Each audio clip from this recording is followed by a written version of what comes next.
आई है तेरी अंगनाई में, उठ जाग मेरे धरती के लाल रंग भर अपनी अंगड़ाई में। ये धरती अन्न की जननी है, कुछ और न इससे पैदा कर। खेतों में सीप के बीज डाल, मोती के दाने पैदा कर। खेतों को हर एक चूनर दे, सो रंग दे फसल के फूलों को। फागुन को लाल गुलाल रंग दे, गीत सावन के झूलों को। नई सोच, नई सोच, नई सोच।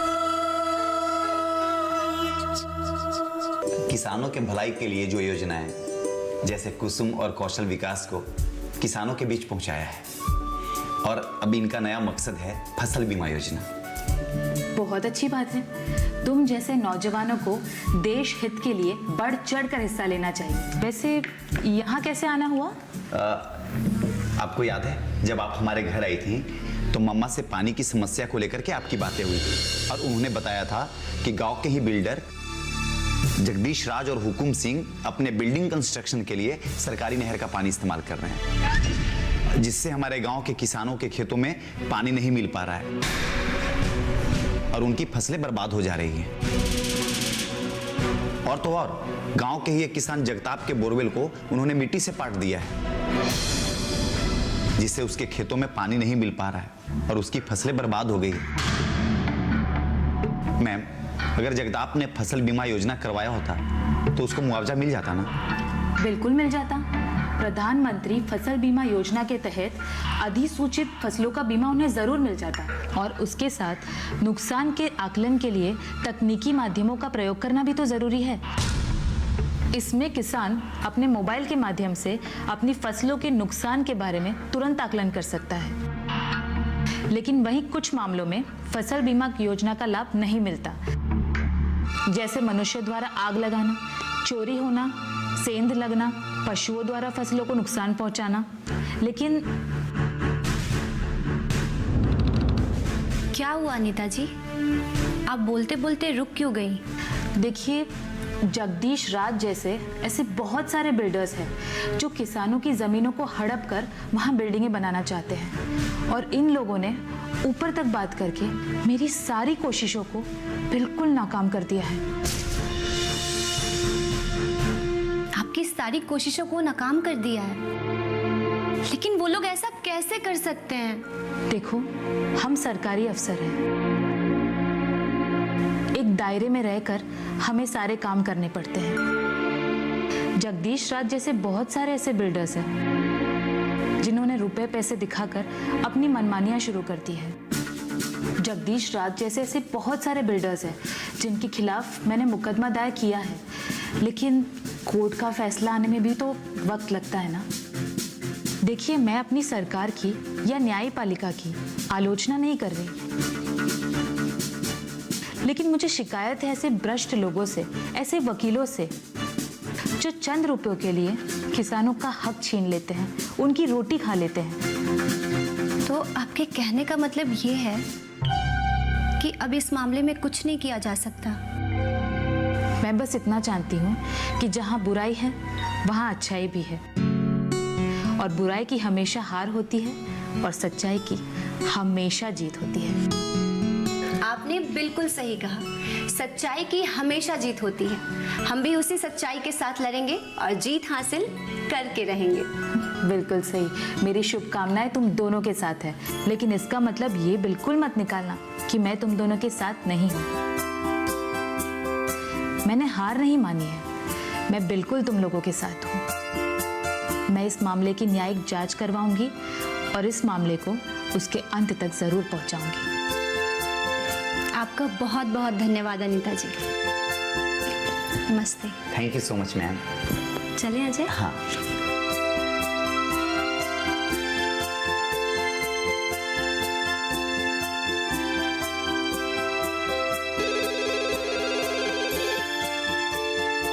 हेलो,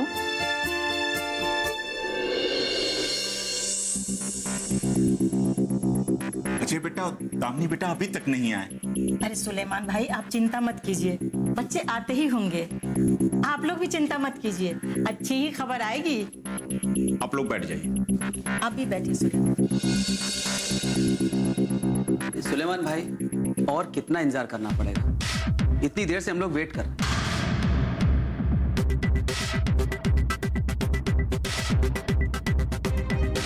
ये लोग कितनी उम्मीद के साथ यहाँ जमा हुआ है, क्या जवाब देंगे इन्हें?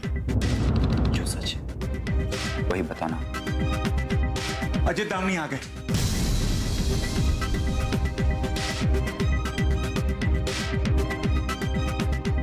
अरे वैसे अजय भैया, कुछ बात हुई मैडम से? क्या बोला उन्होंने? दामनी बेटा, जगताप के बारे में क्या बातचीत हुई? एसडीएम मैडम ने क्या कहा? उसको मुआवजा मिल जाएगा ना? कोई दिक्कत तो नहीं आएगी ना इस बार?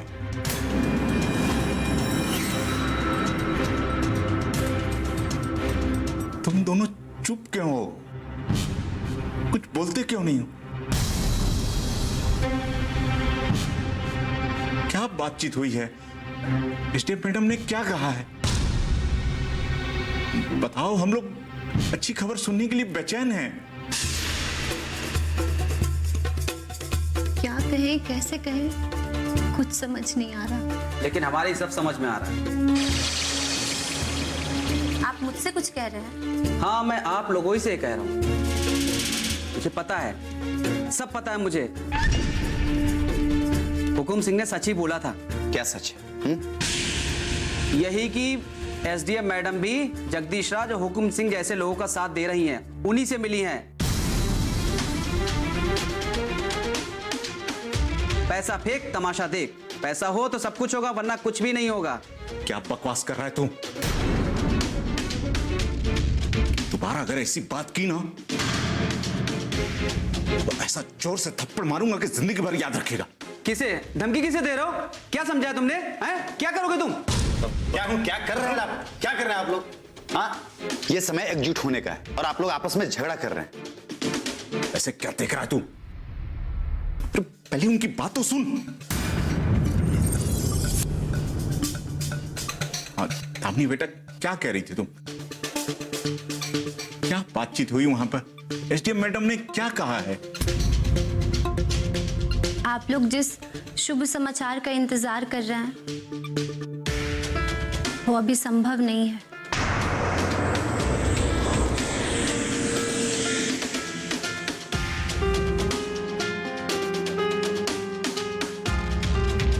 हाँ, ये सच है। फसल बीमा योजना का लाभ सिर्फ प्राकृतिक आपदाओं के दौरान मिलता है।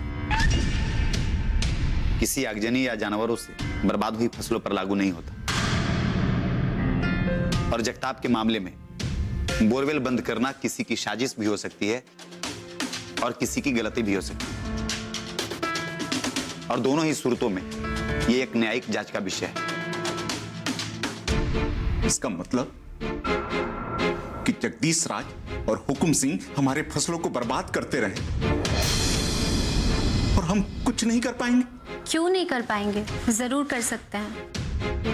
एसडीएम मैडम ने हम दोनों को भरोसा दिलाया है कि वो हुकुम सिंह और जगदीश राज के खिलाफ न्यायिक जांच कराएंगे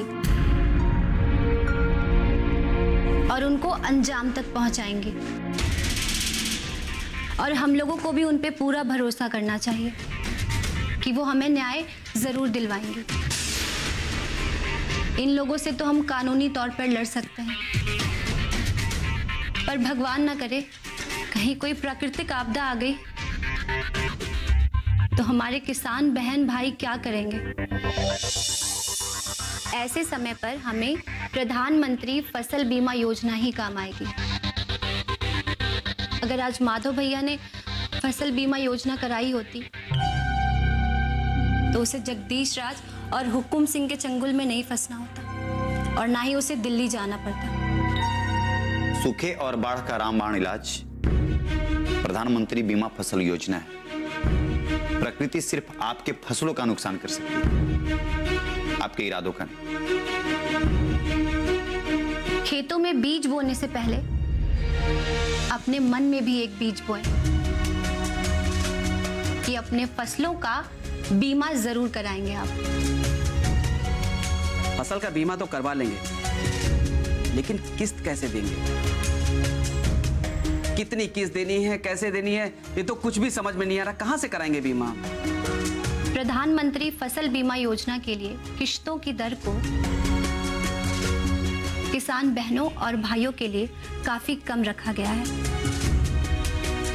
ताकि सभी स्तर के किसान बहन भाई इस योजना का लाभ ले सकें। हमें तो मालूम हो गया है कि खरीफ की फसलों के लिए 2% का प्रीमियम और रबी की फसलों के लिए 1.5% का प्रीमियम का भुगतान करना होगा। अगर हम नहीं कर पाए तो सरकार कोई सब्सिडी देगी क्या? सरकारी सब्सिडी पर कोई ऊपरी सीमा नहीं। यदि बचा हुआ प्रीमियम 90% होता है तो यह सरकार के द्वारा वहन किया जाएगा। बाकी का प्रीमियम बीमा कंपनियों को सरकार देगी, जो कि राज्य सरकार तथा केंद्र सरकार दोनों में बराबर बराबर बांटे जाएंगे। अब मुझे पूरा विश्वास हो गया है कि आप लोगों को फसल बीमा योजना की पूरी जानकारी मिल गई होगी। आप सब हमारी इस मुहिम में साथ हैं।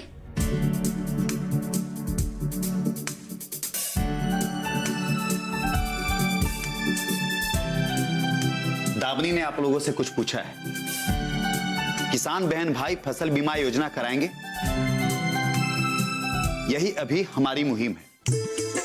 आप लोग अपना जवाब दीजिए। क्या आप लोग हमारे साथ हैं, हाँ या नहीं? अजय दामनी आगे बढ़ो। हम तुम्हारे साथ हैं। अजय दामनी आगे बढ़ो। हम तुम्हारे साथ हैं। अजय दामनी आगे बढ़ो। हम तुम्हारे साथ हैं। अजय दामनी आगे बढ़ो। हम तुम्हारे साथ हैं। ये तो बहुत बुरा हुआ। दामिनी और मैंने किसानों को दिलासा दिया कि हम अपनी तरफ से पूरी कोशिश करेंगे कि उनके साथ नाइंसाफी न हो, और फसल बीमा योजना की मदद से भविष्य में किसी भी प्राकृतिक आपदा से फसलों को हुए नुकसान का मुआवजा भी 10 दिन में मिल जाएगा। जो इंसान सच्चाई और इंसाफ के लिए लड़ते हैं ना, उसके जीवन में कई बार ऐसे हालात आते हैं जब वो अपने आप को बेबस और लाचार महसूस करते हैं।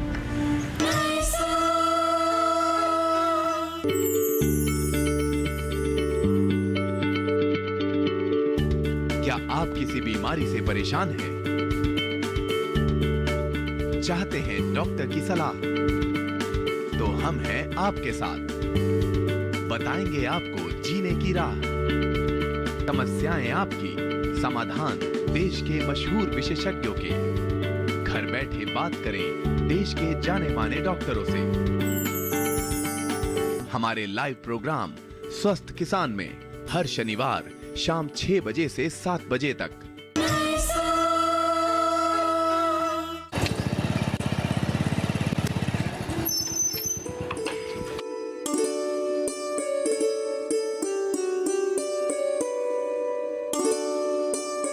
अरे अजय, आ गए बेटा। कब से मैं तुम्हारा इंतजार कर रही थी। मैंने तुम्हें इतना फोन लगाया, तुमने फोन ही नहीं उठाया। मम्मा, मैं आपसे बाद में बात करूं क्या? बाद में? लेकिन बाद में क्यों? अभी बात करो ना। मेरे पास कोई जवाब नहीं। मैं जगताप के लिए कुछ नहीं कर सका। जगताप? ये क्या तुम सच कह रहे हो?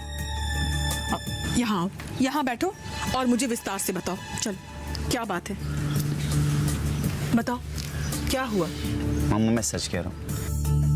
वो सारे किसान उम्मीद भरी नजरों से देख रहे थे कि फसल बीमा में जगताप को मदद मिलेगी, पर उन्हें फसल बीमा के बारे में ज्यादा जानकारी नहीं थी।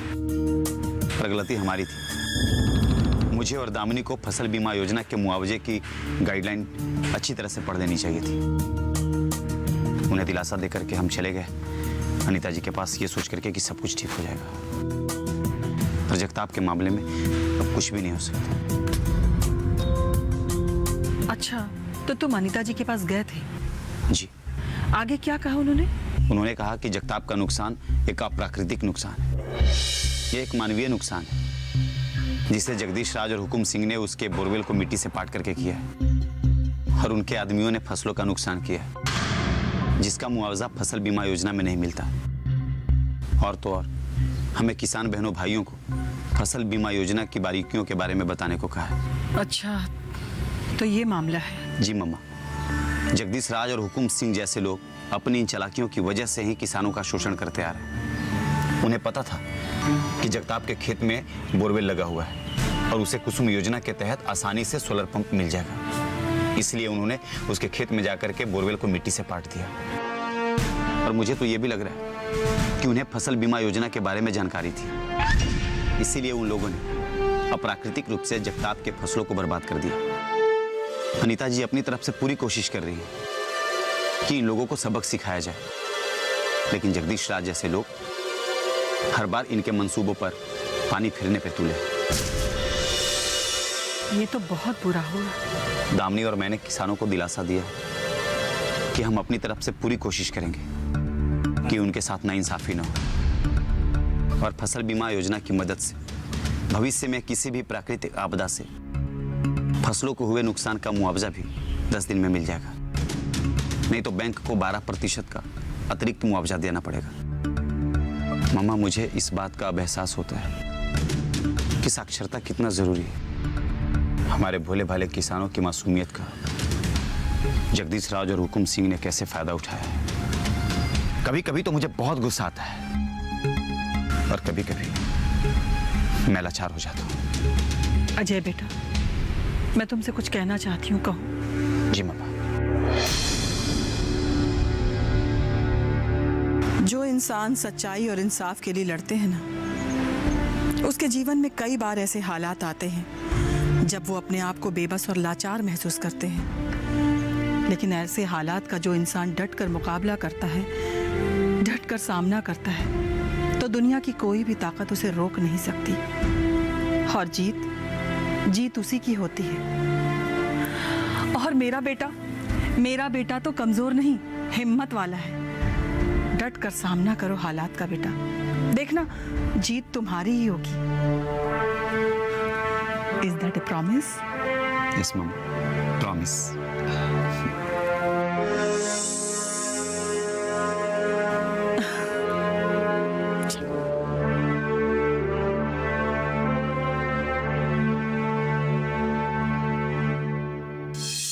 क्लीं क्लीं चामुंडाय विच्चे, क्लीं क्लीं चामुंडाय विच्चे, क्लीं क्लीं चामुंडाय विच्चे, क्लीं क्लीं चामुंडाय विच्चे, क्लीं क्लीं चामुंडाय विच्चे,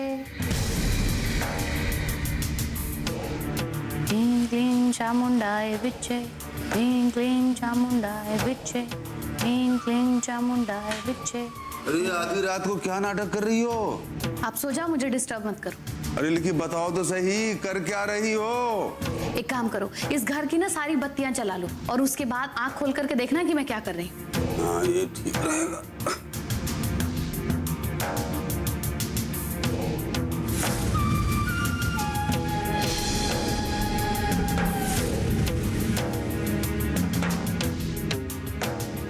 अब देख लिया, आसन जमाए बैठी हूँ, मंत्रों का जाप कर रही हूँ। अब जाकर सो जाओ।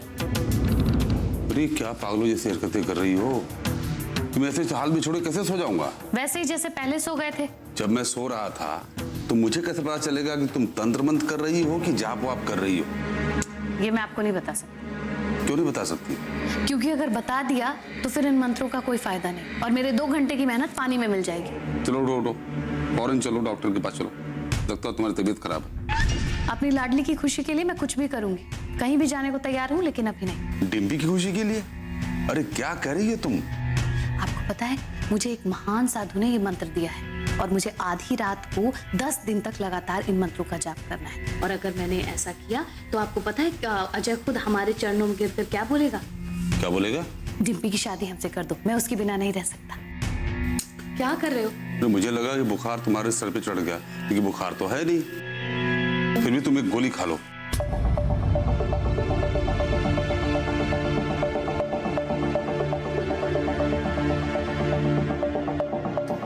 लो, एक गोली खा लो, आधे घंटे बुखार उतर जाएगा। आप क्या मजाक उड़ा रहे हैं मेरा?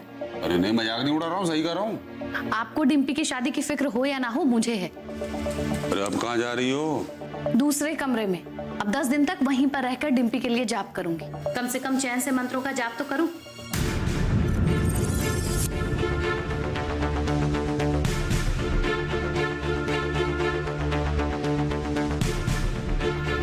हे भगवान, सद्बुद्धि दे इस औरत को, मेरी जिंदगी को नरक बना दिया है रे बाबा।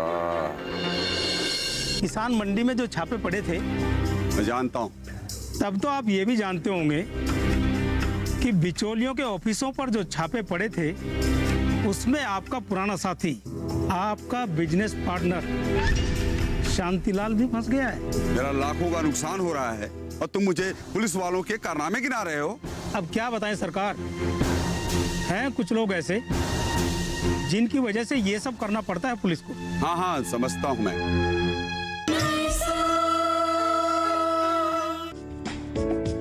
ये कामयाबी है अन्नदाता की।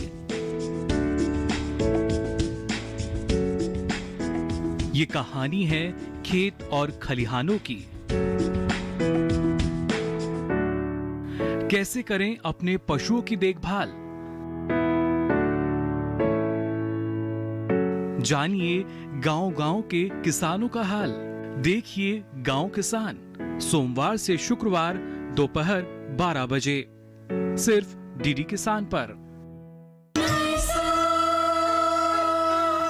हाँ ठीक है, मटेरियल तुम बिल्डिंग के पास पहुंचा दो और इंजीनियर से बात कर लेना।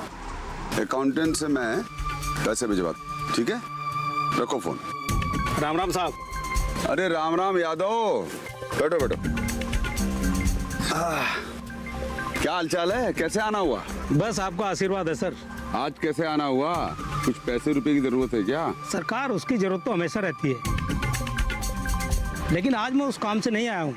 अच्छा, आपका नमक खाया है, नमक का हक अदा करने आया। नमक का हक अदा करने आए हो? अब कौन सी बिजली गिरने वाली है, किसी खबर देने आए हो? अरे सरकार, बिजली गिरे आपके दुश्मनों पर, और किसकी मजाल है जो आपकी तरफ उंगली भी उठा दे। गांव में रहना दुश्वार कर देंगे, हुक्का पानी बंद करा देंगे। कोई एहसान नहीं करते हो हम पर, हम उसकी कीमत में अदा करते हैं। सरकार, मैंने सच्चाई से कब इनकार किया, बल्कि मैं तो ईश्वर से प्रार्थना करता हूँ कि आपके ऊपर कोई कष्ट ना आए। अब अगर आपकी आज्ञा हो तो मैं आपको अपने यहाँ आने का कारण बताऊं। वैसे भी तुम जब भी आते हो कोई न कोई बुरी खबर ही लाते हो। बोलो। आपको तो पता ही होगा, किसान मंडी में जो छापे पड़े थे। मैं जानता हूँ। तब तो आप ये भी जानते होंगे कि बिचौलियों के ऑफिसों पर जो छापे पड़े थे, उसमें आपका पुराना साथी, आपका बिजनेस पार्टनर शांतिलाल भी फंस गया है। तुम मुझे ये बताने आए हो जो मैं पहले से जानता हूँ? मेरा लाखों का नुकसान हो रहा है और तुम मुझे पुलिस वालों के कारनामे गिना रहे हो। अब क्या बताएं सरकार, हैं कुछ लोग ऐसे जिनकी वजह से ये सब करना पड़ता है पुलिस को। हाँ हाँ, समझता हूँ मैं। बीच बीच में धरपकड़ न हो तो लोगों का विश्वास उठ जाता है पुलिस और प्रशासन से। मारिए छापे, बाद में आप लोग तो संभाल ही लेंगे। इस बार ऐसा नहीं है सरकार, इस बार मामला बहुत सीरियस है। मणिलाल और दूसरे बिचौलियों के खिलाफ इंक्वायरी शुरू हो गई है। आदेश मिला है कि सबको पकड़ना है, कोई बचना नहीं चाहिए। शांतिलाल आपका पार्टनर है, तो सरकार इस आग के लपेटे में आप भी आ सकते हैं। क्या मतलब? मैं भी फंस सकता हूँ? आप भी फंस सकते हैं, लेकिन मैं आपको बचाने की भरपूर कोशिश करूंगा, मगर गारंटी नहीं दे सकता। दिवाली में हजारों रुपए तुमको देता हूँ, इसलिए कि गर्दन हिला के बोल सको कि मैं आपके लिए कुछ नहीं कर सकता। हमको ऑर्डर मिला है, चाहे कोई कितना भी रसूखदार क्यों ना हो, उसे पकड़ना है। बिचौलिए के साथ आपका जो भी लेन देन है वो कहीं लिखकर तो नहीं रखा है ना आपने? लिखना तो पड़ता है, वरना याद कहाँ रहता है। मुझे पता है, एंटी करप्शन एजेंसी की लिस्ट में आपका भी नाम है। ये क्या कह रहे हो तुम? आपके सर की सौगंध सरकार। सरकार, ये सब नौटंकी मनीषा मैडम और उसके चेले कर रहे हैं। कल वो फसल बीमा को लेकर जगताप वाले मैटर में अनीता मैडम से मिले थे। मैडम को आपके खिलाफ चाहिए थी कमजोर कड़ी, जिससे कि वो आपको हथकड़ी पहना सके, और वो कमजोर कड़ी बना कौन? शांतिलाल, जो आपके जीवन में अशांति फैला सकता है। आज की नई सुबह आई है तेरी अंगनाई में। उठ जाग मेरे धरती के लाल रंग भर अपनी अंगड़ाई में। ये धरती अन्न की जननी है, कुछ और न इससे पैदा कर।